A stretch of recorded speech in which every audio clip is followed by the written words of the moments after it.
Have you folks actually seen a blind man using a handphone? No. If I'm asking, must be yes, lah. Right? Is it possible for a blind man to send a text using a handphone? Yes. Slow, I suppose. Very a lot of mistakes, I suppose. Right? But they will have to use the old type of phone. They were using the old phone, not the old Nokia, right? Where there are buttons, must be physical buttons, right? So for them to send a text, it's quite tedious. As you know that number five, the button number 5 will not have a button which you can feel, right? So number 5 here, number 4 will be there, right? So they were a lot of guesswork lah. How about, a smartphone? Is it possible for a blind man to use a smartphone, a touchscreen phone? Yes, right? Must be yes, right? Is it possible for them to send text with a smartphone? Not voice, you know. As you know, the voice is never accurate. The Indian have their own slang, right? Chinese have their own slang. If you're Australian, you're going to die today. Right? Right? So, is it possible for a blind man to use a smartphone to send text as fast as you? Have faith, man, faith. Right? So what we have did, what I've done, I've enabled a blind man to use any smartphone, your smartphone. Right? They were able to transform it to a blind-friendly phone. They can send text as fast as you, and it only costs them 20 cents. Right? Very simple. A blind man can use a smartphone. How the thing is done? Any smartphone, your smartphone. So basically what we did, I developed apps. Of course, the first thing must be the apps, right? We cannot ask a blind man to use your ordinary keypad, A, B, C, D, F, G, too many, right? Even we do have a lot of mistakes. Right? So the apps will utilize the Braille. As you know what Braille is, right? Braille, there are only 6 buttons on the phone. A, if you know Braille, the A is A, B, C, right? So from here, you can construct all the text you want, right? Matter of this is B or C or D, right? Your question, I'm sure we're asking this. How will they know where the button? They cannot see, they cannot feel, they cannot touch. Where the button? The button is there. Where? Yeah, vibration, you will say that. By the time you touch, already there. Right? So you cannot keep reversing. It must be foolproof.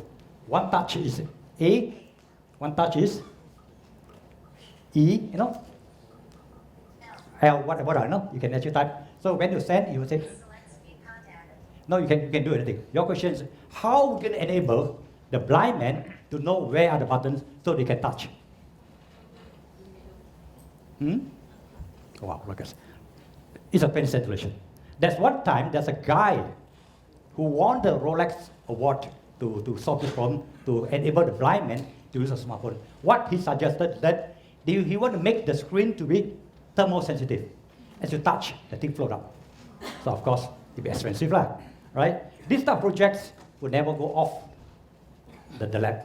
Just a wishful thinking. So how about the idea? Now how we did this? Just a sticker, right? This sticker is basically a screen protector. You can just stick to your screen, and you can feel where are the buttons. That's how it works, right? So when the blind man can actually use a phone, there are many things you can do for them. People can making a lot of apps for them. They can make games of them to play. They can learn Braille themselves. Right? There's a lot of things. Once the blind can able to. With this concept, you can even stick to the iPad. You can type. Right? Why do you need iPad? You can go to ytp.com or the star.com. You can read out. See, reading from text to words is very easy. Anybody can do that. The problem is from words to text, right? So the blind man can actually use any tablet or anything with this 27. And the best thing, what we're doing now, we are building another apps. All right, forget it. Right? So basically what we do is a 3 simple step. Download the apps, put a sticker. I mean, purchase a sticker. Because we cannot give them sticker because different phone got different size. So we cannot possibly, so it's up to their friends. Maybe they buy the screen protector, they punch a few holes or emboss few, indicator, they stick on it. That's how it works, right? So what we're doing now, we are doing another part, we are building another apps. And imagine that you have a friend who's blind, right? Today you walk with him. As you walk, you actually talk to him. Wow, there's a bus stop here, there's a longkang here, whatever you talk to him about his friend, you're in INTI, right? All your voice will be recorded to the GPS where you stood, when you spoke. Right? The next day, when he walked himself, your voice will be played out to him where he stood. It's a waste for the blind. Imagine that all this data you can do in Nilai, you can do in Sunway, anywhere. You share this data. The guy go anywhere. So simple. Right? I actually won APITA award. You know what's APITA award? It's the Asian, APITA is the Asia Pacific ICT Award, which I went to Indonesia to present the thing. It's so simple. 20 cents. Right. So we are people talking about ideas for the future or whatever you want to do. What ideas? Especially in university. When they talk idea, they want to think of rocket science. Right? Rocket science. Now, the more complicated they think is much better. But is it necessarily true? So ideas, what we're talking about ideas is more to the simple ideas. Right? Simple ideas is that something you can, some people thought, wow, it's so simple, why did I think of that? But the idea. This is one of my inventions. Have you seen a rubber band? You know what's a rubber band? Yeah. This is a rubber band. What can you do to improve a rubber band? Rubber band have been using 100 years, 1,000 years maybe, I don't know, right? So rubber band, we are not talking about the texture or the shape or the color thing. What can you do to improve the user experience of a rubber band? What's a rubber band for? Rubber band, of course, for you tie something, right? You tie something, maybe you tap out your chicken rice, everything, right? So that's where you tie your chili sauce. Do you see the problem? What's the problem? It's when you go back, when you want to untie, that's the problem. Is it true? Yes. Right? So what do? You try hard lah. If no fingernail, you bite lah. Right? Or you cut. That's the problem. Right? For me to untie, a magician is there. 1, 2, 3, it comes out. You know why? It's so simple. That rubber band is designed with a loop. Right? There's something that sticks up. So when you tie, to untie, you grab and you pull. Solve the problem. Right. It's not rocket science, right? You don't have to go to university for that. Wow. All right, sorry, it goes back. All right, so you can see that that's a loop. Right. So of course, it's not for the hawker to tie themselves or the customer to tie. We are getting the manufacturer of the rubber band to produce the rubber band with a loop. So, and to do that, it's quite simple for them. Do you know how rubber bands are made? They actually require a shaft, They dip inside the latex, take it out, and they form a tube. And they need to cut to form each band. Right? So to produce rubber band with this loop, all they have to do is to cut a drain into the shaft. Right? So the latex will go in. So this form sort of a loop. It works, right? To solve 100 years problem which we're solving. from rubber band to rubber stamps. I'm sure you use rubber stamp before, right? But can you imagine how rubber stamps were made many years ago? These are all the equipments, the machine they need for you to make one rubber stamp job. They use these letter bits, right? A, B, C, D. They have to compose each bit. If your name is Alibaba, they have to use A, L, I, they have to compose, to arrange it. Then this machine will form a mold, where they burn the rubber into the mold to produce the relief, the shape of this stamp. You can imagine how difficult, how tedious, how long it takes to make. If your name is Kamaruddin bin Haji something, very long, right? Takes. But, okay. Basically, what I did, I invented a machine which you can make rubber stamps of any shape. Anything you can print out from a computer, even your face, you can make the job in 5 minutes. 5 minutes. Now you can see a lot of bookstores, right? Everywhere. They put signboards, rubber stamp, half an hour, 1 hour. That's my invention. It's just a very small machine as big as your laptop, right? So anything you need to print out on a piece of paper, we can convert it into a job, right? You can see anything. I was telling somebody, if I stayed in China 100 years ago, I'd be the emperor. You know, Chinese emperor, whoever have the seal, the rubber stamp, is identical. I can duplicate your signature. Exactly the same, right? All you have to, you sign something, I scan it out, I duplicate exactly. Okay. You been to Kentucky? Yeah. Those days, Kentucky, you like chili sauce. A bit Asian, right? Everybody's chili sauce. They use water, remember that? Do they still use water now? Now, why? Everything must ask why. People steal the bottle. Wow. Right? If you have been observant, you look at them. If you have been to Kentucky in the early morning, you will have noticed the bottle is always full. What do that tell you? You think they give you a new bottle? No one threw away? No, right? What they did it? They refill. If they have refilled, the bottom one will have never gone out. The bottom part, right? Halfway refill, halfway first in, never out. You will say first in, last out, right? First in, never out, right? So somebody must have Tamaikra, I don't know, right? So they solved the problem. Now they change. They are using this dispenser now, right? So what is related to my next invention? And if you have been to McDonald's, McDonald's itself, 1 month they serve 10 million Malaysian a month. 10 million. It's not impossible. We have about 30 million. If one of you have gone to McDonald's once in 3 months, you have 10 million a month. Huge, right? So if you want to do invention, got ideas to do invention, don't think of wow, something very big. You think of small things.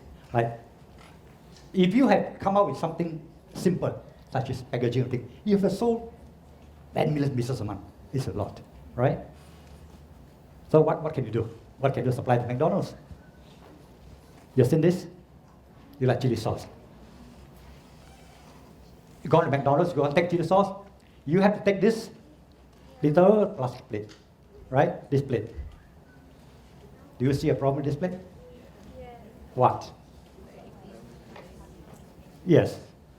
When you retrieve them, you tend out to take out few. Am I correct? Next thing you do, you separate them, you put back the extra. Am I correct? Yes. You touch the thing. Right? I assure you, I guarantee you, nobody or you would take the one that stand alone.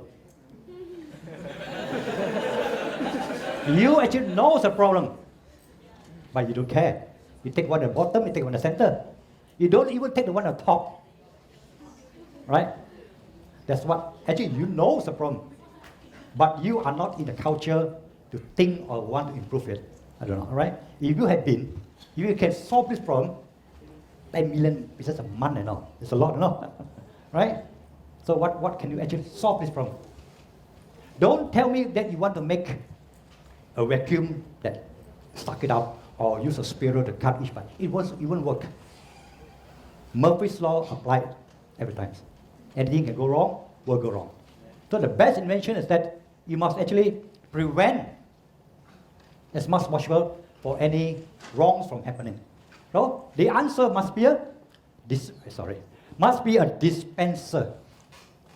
A dispenser where you can just retrieve one without touching the others, right? But it's not easy. It's not a straw. You press the gyro out, right? But that plate is concave and it's stacked together. Even manually, you find it difficult to separate. So how we can solve the problem?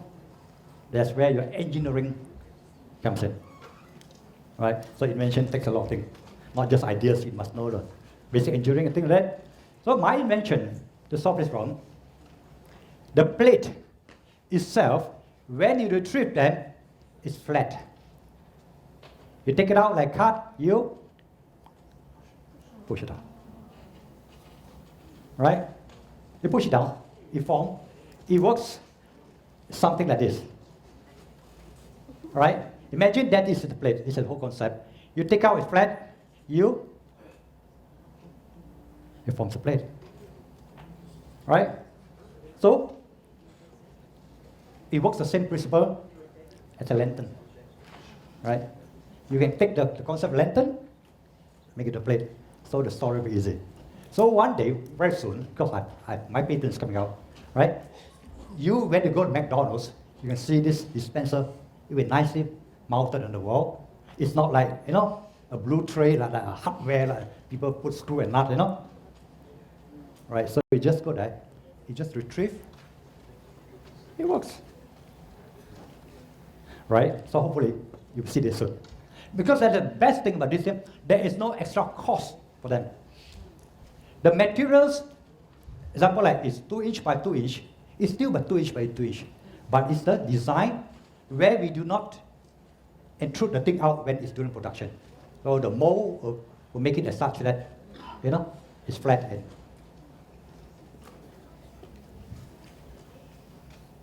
I think I go very fast, right? A lot of people got ideas. Everybody got ideas. And all of them will think that idea is best in the world. Whole world, all of them are living now. Right? I think it happens here also. Right? Those people, especially in the research, they think that this idea is the best in the world. I think the government should help me. I should get grants. Right? So when you got ideas, the first thing you should ask yourself, using this approach, remember, without the box, no more box. Next time your motivation guru tell you, think outside the box, correct him. No box, right? The first thing, the D. The first question you should ask yourself, or you should ask someone who approach you about his ideas, is it doable? Right. That idea can be great. I want to make a car that flies. Is it doable? Right? He goes, oh, the Japanese have done it, NASA have done it, American did it, but you are not NASA, you are not American, you are not Japanese. You cannot do what you cannot do. Right? Being realistic. So he said, no problem. It's just a rubber band thing. I can do it. Okay. You can do it. So it's doable. The next one will be, is it usable? You can make a pencil 2 feet long. You can write.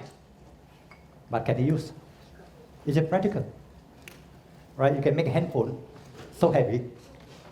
It's not usable. Right? So it must be usable. Makeable, usable. And the most important, must be marketable. Cannot sell, don't tell me. Right? It takes a lot of effort, a lot of money to make your invention. Right?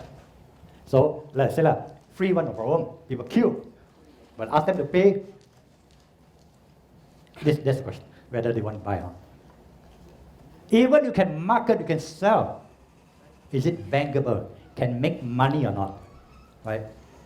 If your cost is 10 ringgit, you want to sell for 11 ringgit, your investment is 10 million, it's not a bankable. Nobody invests in you. Right? So it must be bankable. Of course, the next one must be sustainable. How many can you sell? You sell one to the auntie, oh, very clever, right? Or people take grants, but the grant finish, go short. It's not sustainable business, right? So the overall thing, it must be dumps. It's not about how clever you are, right?